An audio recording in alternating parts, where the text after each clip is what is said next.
हाँ तो बच्चों, आप देखें वार्षिक परीक्षा के लिए जो हम आपको विश्व का मानचित्र पार्ट चौथा, जिसको हम कहेंगे पार्ट 4 में हम आपको बताने जा रहे हैं। जो अपने पशुधन पालन वगैरह जो मिश्रित कृषि क्षेत्र हैं, जो क्षेत्र जिनको कहते हैं, ये 10 चीजें हमने आपको बोर्ड पर अंकित कर रखी। इन 10 में से एक वार्षिक परीक्षा में 12वीं के बोर्ड परीक्षा में एक आने की 100% संभावना है, 2 भी आ सकती हैं इनमें से। तो इनको हमें इस प्रकार तरीके से अच्छे से समझना है कि हमारी एक भी त्रुटि, एक भी गलती ना हो जाए। इसलिए बच्चों, पहले नंबर आपको ये भी बता दें कि विश्व के मानचित्र में ये जो हमने निशान लगा के रखे हैं, इस प्रकार से ये निशान आपको लगे मिलेंगे। ये निशान तो आप पहली चीज आपको बता रहे हैं कि अफ्रीका के वाणिज्य पशुधन पालन। तो हमें सबसे पहले ये पता होना चाहिए अफ्रीका है कहाँ, हमारा अफ्रीका महाद्वीप यहाँ है। तो अफ्रीका की बात भाई, अफ्रीका के वाणिज्य पशुधन पालन क्षेत्र, तो हमें सीधे परीक्षा में जाना है अफ्रीका महाद्वीप में। तो ये निशान रहेगा, 2 निशान है, तो हमें ये पता क्लियर है कि यहाँ पर है। तो हमें ये निशान लगा करके यहाँ पर हमें लिख देना है अफ्रीका के वाणिज्य पशुधन पालन क्षेत्र। हम लिख सकते हैं अफ्रीका के वाणिज्य पशुधन पालन क्षेत्र। इस प्रकार से हमें इसको दर्शा देना है। साथ ही दूसरे नंबर का अफ्रीका का मिश्रित कृषि क्षेत्र, वो भी अफ्रीका की बात भाई, फिर से पुनः अफ्रीका में पहुंचेंगे हम। तो अफ्रीका में फिर से दूसरा निशान लगा हुआ है, तो हम यहाँ लिख देंगे अफ्रीका का मिश्रित कृषि क्षेत्र। हम एरो लगाएंगे यहाँ पर अफ्रीका का मिश्रित कृषि क्षेत्र। हम यहाँ पर इसी प्रकार से पूरा लिख देंगे मिश्रित कृषि क्षेत्र। इस प्रकार से अफ्रीका की 2 चीजें आए, हम अफ्रीका महाद्वीप में जाकर के हमने दोनों को दर्शा दिया।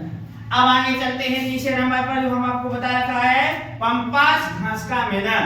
हमें पता होना चाहिए पंपास घास का मैदान अमेरिका में है, वो भी दक्षिणी अमेरिका में। तो हम यहाँ पर लिख देंगे, जे निशान बना हुआ है, यहाँ एरो लगा के हम लिख देंगे पंपास घास का मैदान, घास का मैदान।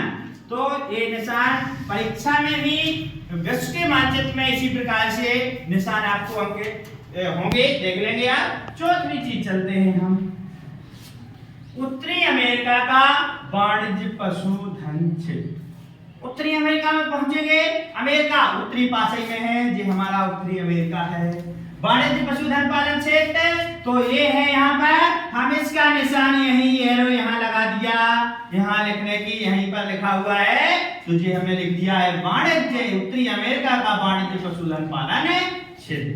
समझ गए ना आप। इसके बाद 5वीं चीज चलते हैं, दक्षिणी अमेरिका का वाणिज्य पशुधन पालन क्षेत्र। फिर से अमेरिका में पहुंचे दक्षिण में, जो कि उत्तर में है, तो उत्तरी अमेरिका, दक्षिण में दक्षिणी अमेरिका। इसको 2 बड़ा भागों में पनामा नहर बांट।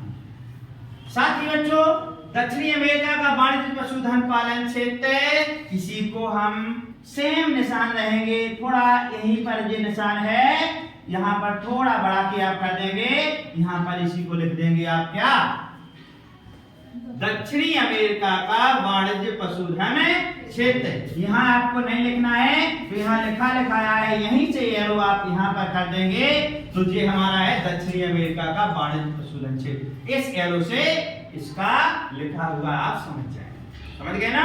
इसके बाद 6वीं चीज, ऑस्ट्रेलिया का डेयरी कृषि क्षेत्र। तो ऑस्ट्रेलिया महाद्वीप हमें पता है, इसलिए हम डायरेक्ट ऑस्ट्रेलिया में पहुंच जाएंगे। वार्षिक परीक्षा में जैसे ही ऑस्ट्रेलिया लिखा मिला, तो हमें डायरेक्ट मानचित्र में जाएंगे, ऑस्ट्रेलिया महाद्वीप में हम निशान देखेंगे लगा हुआ है, हम यहाँ लिख देंगे एरो लगा के, क्या लिखना है, ऑस्ट्रेलिया का डेयरी कृषि क्षेत्र। यहाँ लिख देंगे ऑस्ट्रेलिया का डेयरी कृषि क्षेत्र, डेयरी कृषि क्षेत्र। क्योंकि ऑस्ट्रेलिया की बात भाई, अब संयुक्त राज्य अमेरिका का कपास उत्पादक क्षेत्र, 7वें नंबर का ये संयुक्त राज्य अमेरिका में ही होगा। यहाँ हमारा संयुक्त राज्य अमेरिका यहाँ पर है। ए निशान परीक्षा में भी मिलेगा, यहाँ भी हमने बना दिया है। तो हम यहाँ एरो लगा करके यहाँ पर लिख देंगे संयुक्त राज्य अमेरिका का कपास उत्पादक क्षेत्र। हम लिख देंगे यहाँ पर संयुक्त राज्य अमेरिका का कपास उत्पादक क्षेत्र। तो आप समझ गए होंगे कि हमारा ये निशान लगा हुआ है। फिर चलते हैं मलेशिया का रबर उत्पादक क्षेत्र। मलेशिया में चलेंगे हम। मलेशिया हमें पता है कि हमारा ऑस्ट्रेलिया के ऊपर और एशिया महाद्वीप के नीचे और जो हमारा भारत के बगल से पूरब की साइड है।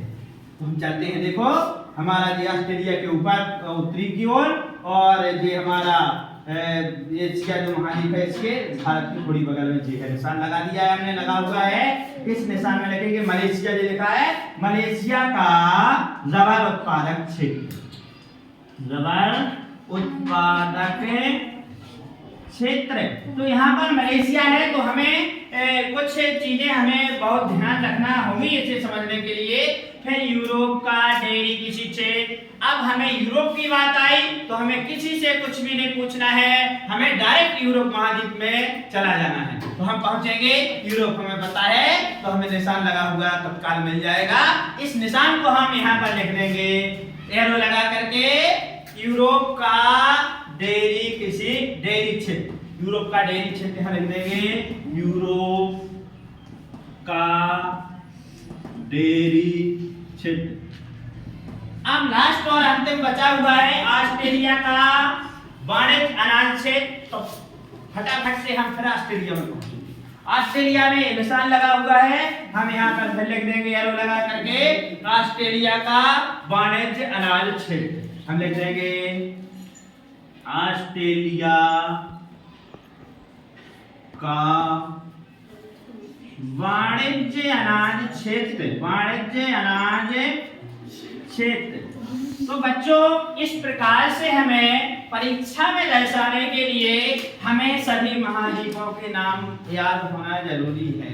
जब तक महाद्वीपों के नाम हमें याद नहीं है, हमें यही पता नहीं है कि अफ्रीका कहाँ है, यूरोप कहाँ है, एशिया कहाँ है, ऑस्ट्रेलिया, उत्तरी अमेरिका और दक्षिणी अमेरिका, जब तक हम किसी भी नक्शे में किसी भी प्रकार की कोई भी चीज को सही तरीके से अंकित नहीं कर सकते।